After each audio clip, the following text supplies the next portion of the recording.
నలుగురు దొంగలు రాత్రంతా కష్టపడి ఒక రైతు పొలానికి నీళ్లు పెట్టారంటే నమ్ముతారా?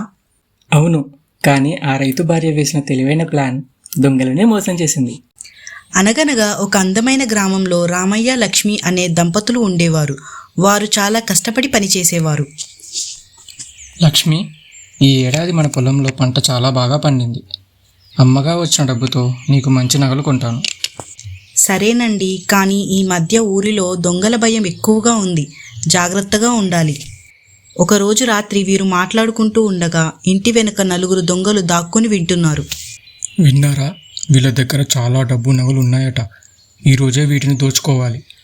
కిటికీలో నుంచి దొంగల నీడను లక్ష్మి గమనించింది. వెంటనే రామయ్యకు సైగ చేసి ఒక ఉపాయం చెప్పింది. ఏమండి, దొంగల భయం ఎక్కువగా ఉంది కదా, అందుకే మన దగ్గరున్న బంగారం, నగలు, డబ్బు అంతా ఆ పాత ఇనుప పెట్టెలో పెట్టి మన తోటలో ఉన్న బావిలో దాచేద్దాం. అక్కడ ఎవరూ వెతకరు. అవును లక్ష్మి, నువ్వు చెప్పింది నిజం. పద, ఇప్పుడే ఆ పెట్టెను బావిలో పడేద్దాం. రామయ్య ఒక పెద్ద పెట్టెలో బరువైన రాళ్లను నింపి దొంగలు చూస్తుండగా కష్టపడి మోసుకుంటూ వెళ్ళి బావిలో దబ్బీమని పడేశాడు. అబ్బా, మన పని సులువైంది. వాళ్ళు నగలను బావిలో వేశారు. ఇప్పుడు మనం ఆ నీళ్ళన్నీ తోడి పెట్టెను దొంగలిద్దాం.